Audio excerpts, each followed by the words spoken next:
ओम अज्ञानतिमिरन्धस्य ज्ञानाञ्जनशलाकया चक्षुरुन्मीलितं येन तस्मै श्रीगुरुवे नमः। नमो ओम विष्णुपदाय कृष्णप्रेष्ठाय भूतले श्रीमते भक्तिवेदांत स्वामिनिति नामिने। नमस्ते सरस्वती देवे गौरवाणी प्रचारिणे निर्विशेष शून्यवादी पाश्चात्य देशतारिणे। जय श्री कृष्ण चैतन्य प्रभु नित्यानंदा श्री अद्वैत गदाधर श्रीवासदि गौर भक्त वृंदा। हरे कृष्णा कृष्ण कृष्णा हरे हरे, हरे राम राम राम हरे हरे। हरे कृष्णा। आगे प्रहलाद महाराज कहते हैं, हे मेरे असुर सहपाठियों, मैंने तुम्हें बताया कि कर्म में इतनी आसक्ति मत लगाओ। क्यों तुम्हारी कर्म में इतनी आसक्ति है?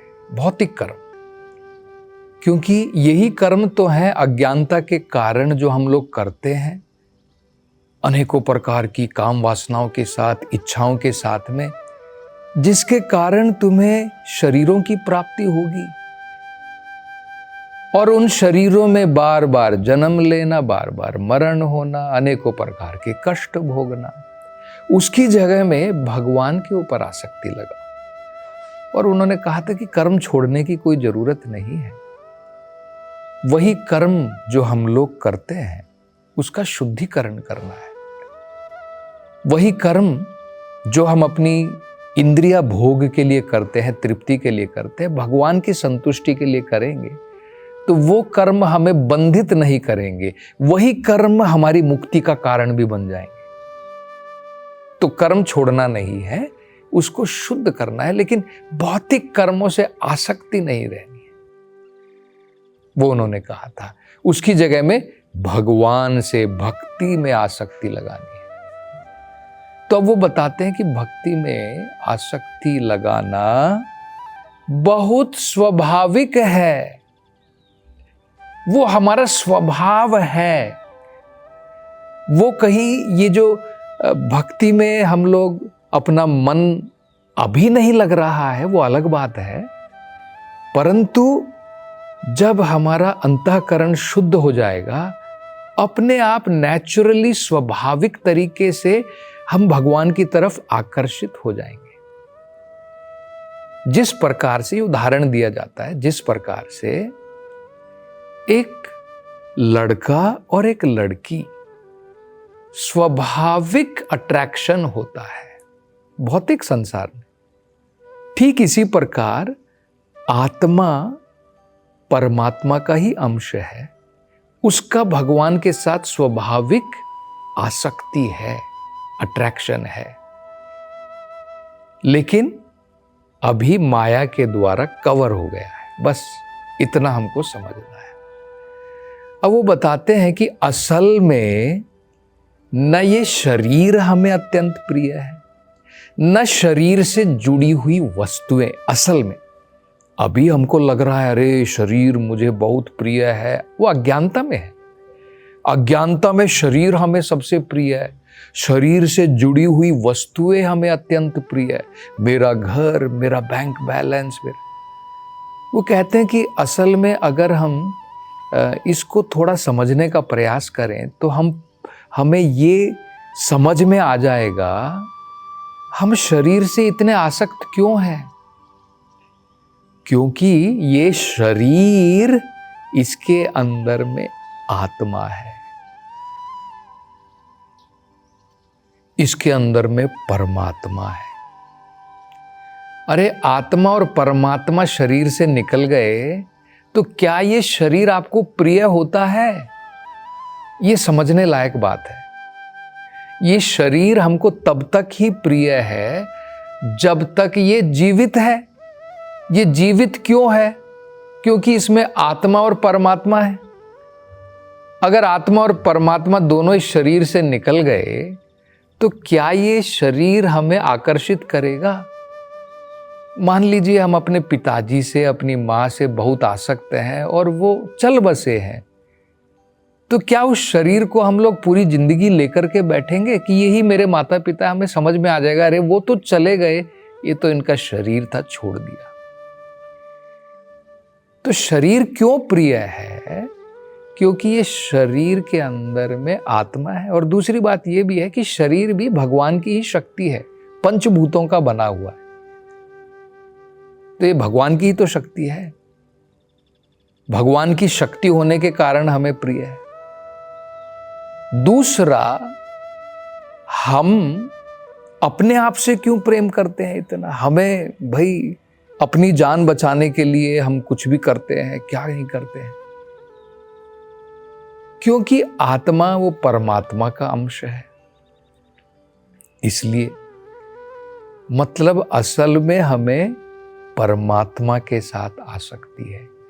परमात्मा हमें अत्यंत प्रिय है, उसके कारण उसका अंश प्रिय है, उसके कारण उसकी शक्ति प्रिय है।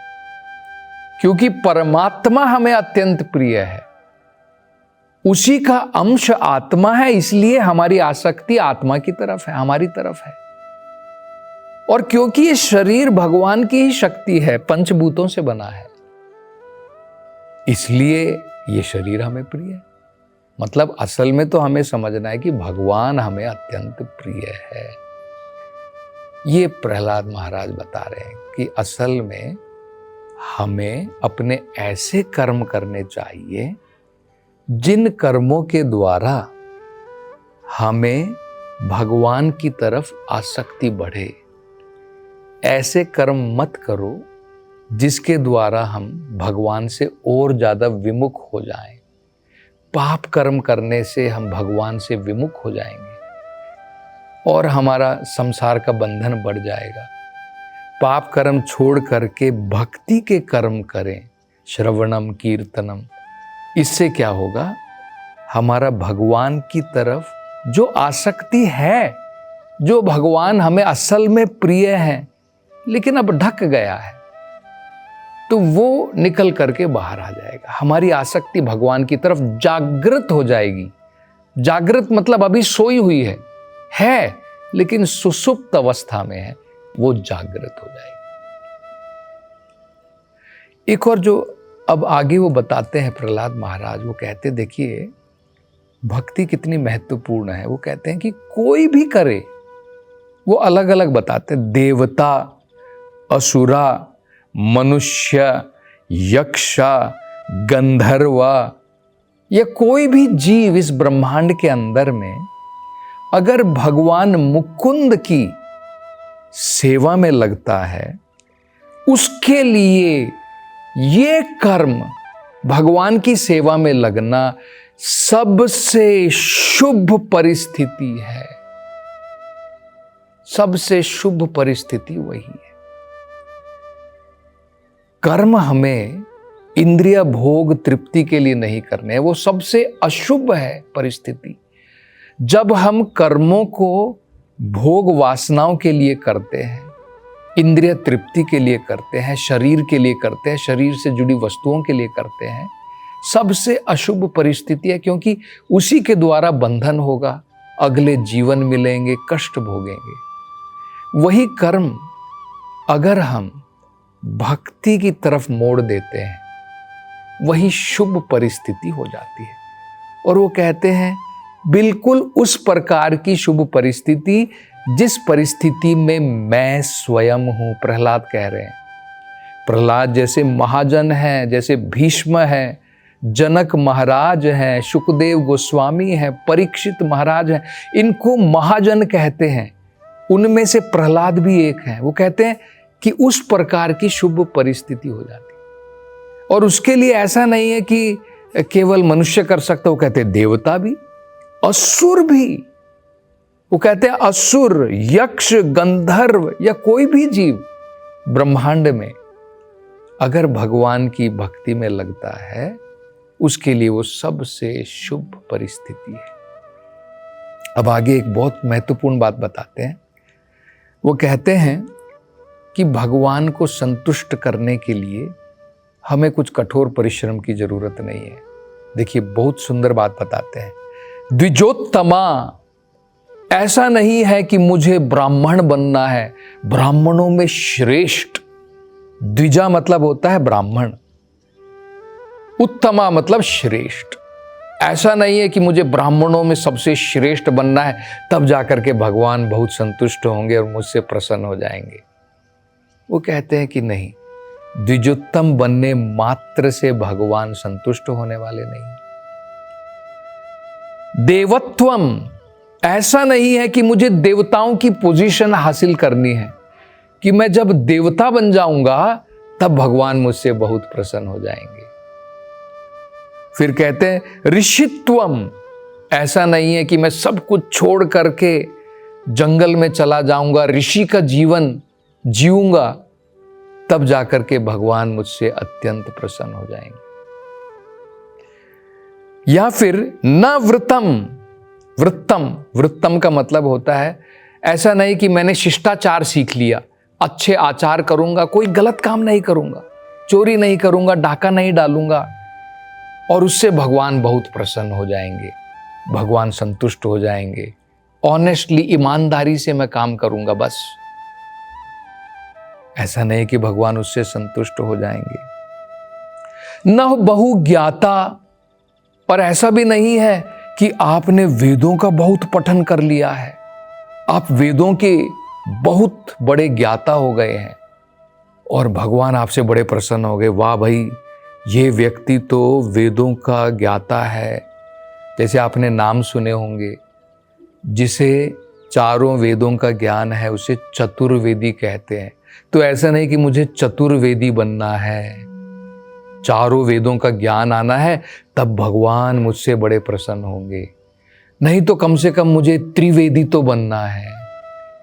त्रिवेदी, 3 वेदों का तो ज्ञान प्राप्त होना चाहिए। या फिर मुझे द्विवेदी तो बनना है, 2 वेदों का तो ज्ञान होना चाहिए। या वेदी बनना है, इसके द्वारा भगवान मुझसे बड़े संतुष्ट होंगे। प्रहलाद महाराज कह रहे हैं कि नहीं। वो कहते हैं न बहु ज्ञाता, ऐसा नहीं कि बहुत सारा ये वेदों का ज्ञान प्राप्त कर लिया और भगवान आपसे बहुत संतुष्ट हो गए, नहीं। और आगे भी और बताते हैं, न तपहा, मैं कठोर तपस्या करूंगा भगवान को प्रसन्न करने के लिए। शायद मेरी कठोर तपस्या के द्वारा भगवान अत्यंत संतुष्ट हो जाएंगे।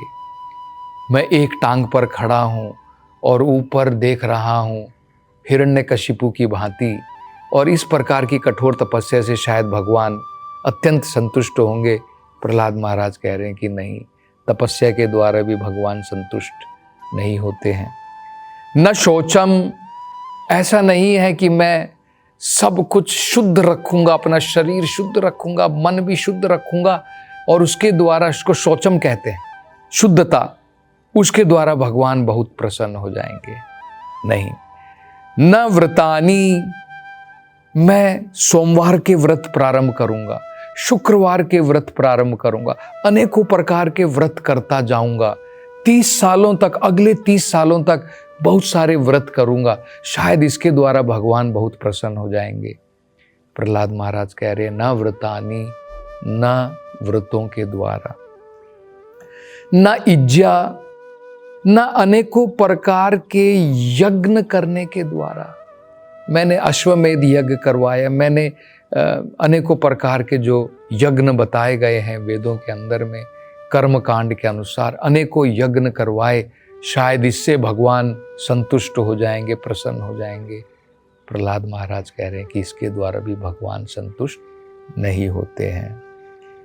फिर किन चीजों के द्वारा भगवान संतुष्ट होते हैं वो बताते हैं। च प्रियते अमलाया भक्तया हरि, जब व्यक्ति, अमल मतलब शुद्ध, मल मतलब होता है गंदी, अनेकों प्रकार के मलिन विचारों से भर करके अगर हम भगवान की उपासना करते हैं, भगवान उससे भी प्रसन्न नहीं होते। अमलाया भक्त्या, शुद्ध भक्ति, बिना किसी इच्छा के कि भगवान मैं भक्ति कर रहा हूं, मुझे ये दो, धनम देहि, रूपम देहि, उससे भगवान प्रसन्न नहीं होते। शुद्ध अनन्य भक्ति के द्वारा भगवान प्रसन्न होते हैं। अन्यथा विडंबनम। अगर ये नहीं है, आप अमल भक्ति नहीं कर रहे हैं, बाकी आप तपस्या कर रहे हैं, व्रत कर रहे हैं, ये कर रहे हैं, वेदों का पठन कर रहे हैं, वो कहते हैं वो केवल शो मात्र है, वो केवल बाहरी दिखावा है, उससे भगवान प्रसन्न होने वाले नहीं। इसलिए तो देखिए भगवत गीता में एक बड़ा सुंदर श्लोक आता है, भगवान देखिए वहां पर क्या बताते, अपि चेत स दुराचारो भजते माम अनन्य भाग साधुरेव स मंतव्य सम्यक व्यवस्थितो ही सहा। भगवान कहते हैं कि मैं भक्ति से इतना संतुष्ट हूं कि अगर भक्ति में लगा हुआ व्यक्ति कुछ गलती भी कर बैठता है, कुछ दुष्कर कर्म बैठता है, फिर भी उसे साधु समझना चाहिए। देखिए भगवान क्या कह रहे हैं, भक्ति का कितना महत्व है। अपि चेत स दुराचारो। हमने देखा प्रहलाद महाराज ने कहा है आपने बहुत बढ़िया शिष्टाचार सीख लिया है, बहुत अच्छा आचार करते हैं। प्रहलाद महाराज कह रहे फिर भी भगवान संतुष्ट नहीं। भक्ति आप कर रहे हैं, गलती से आपने कुछ दुराचार कर दिया, फिर भी भगवान कह रहे हैं साधुरेव स मंतव्य, फिर भी वो साधु है, क्योंकि उसकी वो जो गलती है जो उसने की है बहुत जल्द निकल जाएगी भक्ति के द्वारा। इसलिए तो भागवतम में कहा है अपना जो हम लोग कर्म करते हैं, अगर उस कर्म को करने से भगवान की तरफ आसक्ति नहीं बढ़ रही है, श्रम एव ही केवलम, वो केवल विफल कर्म मात्र है। तो और आगे अब प्रहलाद महाराज क्या बताते हैं, इसकी चर्चा हम अगली कथा में करेंगे। हरे कृष्णा।